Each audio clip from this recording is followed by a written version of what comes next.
अस्सलामु अलैकुम। मैं हूँ वकील रहमान और आज का जो हमारा सबक है वो सूरतुल फुरक़ान की आखिरी 4 आयात हैं जो हम पढ़ रहे थे। तो इसका तर्जुमा तफसीर आज हम देखेंगे जो हमारे सिलेबस के मुताबिक है। तो ये आखिरी जो चंद आयात थी वो हमारी रह गई, तो आज इंशाअल्लाह इनको मुकम्मल करेंगे। तो आते हैं अपनी सबक की तरफ। औज़ु बिल्लाहि मिनश शैतानिर रजीम, बिस्मिल्लाहिर रहमानिर रहीम। इबादुर रहमान की सिफ़ात की बात हो रही थी। अल्लाह ताला उनका बयान फरमा रहे थे कि एक जो अल्लाह का नेक बंदे उसके अंदर कौन कौन सी सिफ़त होनी चाहिए। तो उन्हीं ही में से चंद 2-3 सिफ़ात आगे बयान फरमाएंगे, फिर उनको बदला क्या मिलेगा, तो ये सारी बातें इन आयात में बयान फरमाएंगे। वल्लज़ीना, और वो जब इज़ा ज़ुक्किरू बिआयाति रब्बिहिम, कि अल्लाह के नेक बंदों में जब उनके सामने परवरदिगार की बातें की जाती हैं, यानी उनके सामने कुरान की आयात पढ़ी जाती हैं। बिआयाति रब्बिहिम, उनकी रब की आयात पढ़ी जाती हैं, यानी कि कुरान की जब उनके सामने कुरान की आयात पढ़ी जाती हैं, लम यखिर्रू अलैहा सुम्मन व उमयाना, तो वो बेरे होकर नहीं गिरते बल्कि गौर से सुनते हैं। तो वो उन आयात को बेरे होकर नहीं सुनते, बल्कि बेरे होकर नहीं जो है उनके ऊपर गिरते बल्कि गौर से सुनते हैं।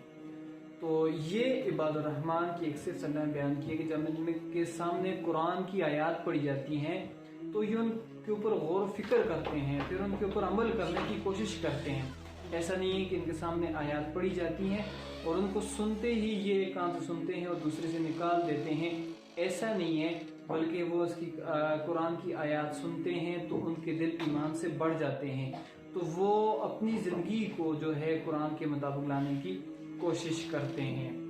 तो ये एक सिर्फ इबादुर रहमान की ये भी है। और वल्लज़ीना यक़ूलूना, और एक ये तो उनकी सिफात हैं, उनमें से एक सिर्फ ये उनकी ये है कि वो खुद को दुरुस्त करते थे, अपने लिए सारे काम करते थे। और उसके बाद जो एक इबादुर रहमान की एक सिर्फ ये भी है, तो खुद को सिर्फ मारते हैं, लेकिन उसके अलावा अपने औलाद को, अपने बीवियों को, अपने वालिदैन के लिए भी वो दुआएं करते हैं। तो ये भी इबादुर रहमान की एक सिफत है कि वल्लज़ीना, और वो यक़ूलूना रब्बना हब लना मिन अज़वाजिना, अपने रब से दुआ करते हैं। यक़ूलूना कहते हैं रब्बना, अपने रब से, हब लना मिन अज़वाजिना, कि हमें हमारी बीवियां, वज़ुर्रियातिना, हमारी औलाद को, हमारी बीवियों को, हमारी औलाद को, क़ुर्रतु आयुनी, आंखों की ठंडक बना, कि हमारी औलाद को, हमारी बीवियों को हमारे लिए आंखों की ठंडक बना। तो औलाद और बीवियां और ख़ानदान कब आंखों की ठंडक बनते हैं? जब वो अल्लाह के हुक्म के मुताबिक, रसूल के तरीके के मुताबिक ज़िंदगी गुजारते हैं, अल्लाह के अहकामात के मुताबिक ज़िंदगी गुजारते हैं, तो वो आंखों की ठंडक बनते हैं। आंखों की ठंडक तो दुनिया के एतबार से वो फर्माबरदार होते हैं कि नाफरमान नहीं होते वालिदैन के, और आखिरत के एतबार से भी उनका बड़ा अजर सवाब होता है। जिसे मुबारका में है कि जब इंसान मरता है तो उसकी दुनिया से ताल्लुक़ ख़त्म हो जाता है। सिर्फ 3 ऐसे ताल्लुक़ हैं जो उसके साथ कायम रहते हैं। उनमें से सबसे पहले जो है वो नेक औलाद है। इंसान जब नेक औलाद छोड़ के मरता है तो वो उसके लिए इसाले सवाब करती है, तो वो उस कब्र में भी उसको सवाब पहुँचता है। और दूसरा जो है वो सदका जारिया है, यानी कि कोई चीज़ बना दी, रास्ता बना दिया, कुआं खुदवा दिया, तो ये सारे सदका जारिया, ये भी इंसान के मरने के बाद उसके नामा अमाल में इसका सवाब लिखा जाता है। तो तीसरी चीज़ जो है वो इल्म है, ये ऐसा इल्म जिससे लोगों को फ़ायदा पहुँचो, तो ऐसा इल्म।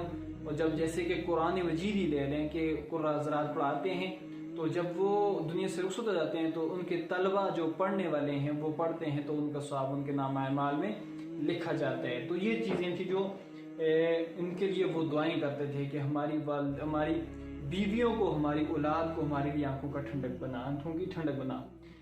और उसके बाद जो दुआ, तीसरी दुआ थी, वो ये करते थे वजअलना लिलमुत्तक़ीना इमामा, और हमें परहेज़गारों का इमाम और पेशवा बना।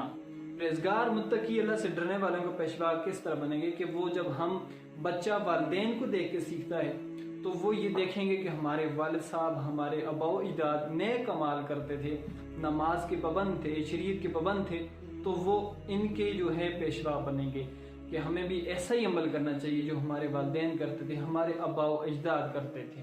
تو وہ یہ دعا کرتے ہیں، یعنی کہ خود تو عباد الرحمن کی صفات پائی جاتی ہیں، ان کے علاوہ اللہ نے ایک صفت کے اندر یہ بھی رکھی ہے کہ یہ بھی صفت انسان کے اندر ہونی چاہیے کہ وہ دعاؤں کے اندر جو ہے اپنی اولاد کو، اپنی بیویوں کو، اپنی ماؤں کو، اپنی خاندان کو یاد رکھے، ان کے لیے ہدایت کی دعا کرتا رہے۔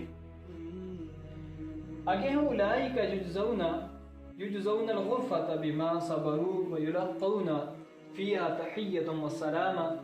آگے بیان فرما رہے ہیں کہ یہ جو صفات تھیں جس کے اندر عباد الرحمن کی جو صفات بیان ہوئی ہیں، جس کے اندر یہ صفات، اس کو ملے گا کیا؟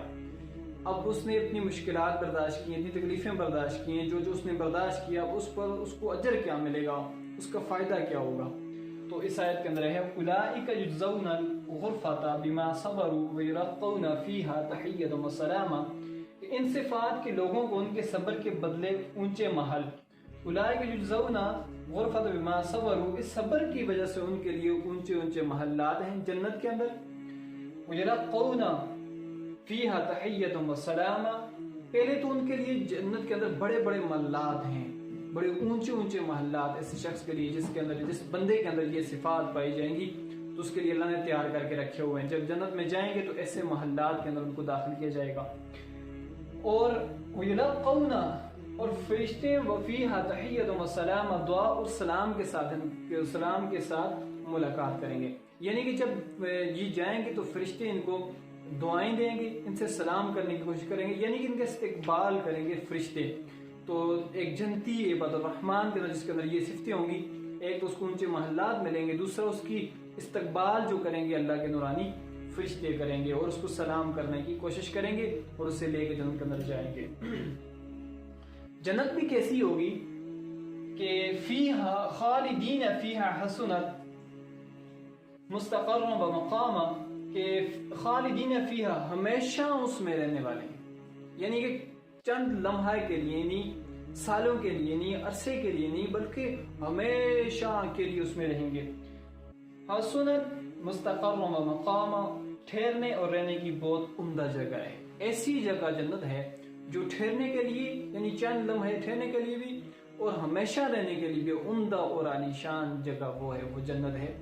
جو ان صفات کے مالک ہوں گے ان کو وہ جنت ملے گی۔ قل ما یعبأ بکم، کہہ دو اگر تم اللہ کو نہیں پکارتے تو، اگر وہ لوگ جس کے اندر یہ صفات نہیں ہے، جو اللہ کو نہیں پکارتے، تو ان کے بارے میں کیا کہہ رہے ہیں کہ کہہ دو اگر تم اللہ کو نہیں پکارتے تو ربی لولا دعاؤکم، تو میرا رب بھی کچھ پرواہ نہیں کرتا تمہاری، جس طرح تم رب کے احکامات کی پرواہ نہیں کرتے تو رب بھی تمہاری کوئی پرواہ نہیں کرتا۔ اگر تم ان کے احکامات کی پرواہ کرتے تو رب بھی تمہاری پرواہ کرتا، تمہیں بخش دیتا۔ فقد کذبتم فسوف یکون لزاما، تو تم فقط تحقیق کذبتم، جس کو تم نے جھٹلایا ہے، فسوف یکون لزاما، تو اس کی سزا تمہارے لیے لازم ہے۔ تو جس کو تم نے جھٹلایا، جس اللہ کو تم نے جھٹلایا ہے، تو اس کی بدولت تمہارے اوپر یہ جو عذاب آئے گا یہ لازم ہے، پھر ان کو جہنم کے اندر ڈال دیا جائے گا۔ جہنم بھی کیسی، جیسے جنت ہمیشہ ہمیشہ والی، ایسے جہنم بھی ہمیشہ ہمیشہ والی ہوگی۔ تو یہ سورۃ الفرقان کی جو ہمارے سلیبس کے مطابق تھا ہم نے پڑھ لیا۔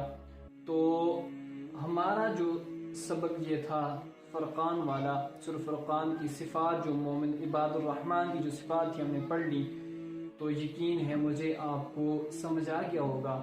اگر آپ کو سمجھ آتا ہے ہمارا سبق تو آپ ہمارے چینل کو ضرور سبسکرائب کریں تاکہ ہر نئی آنے والی ویڈیو آپ تک ضرور پہنچ سکے۔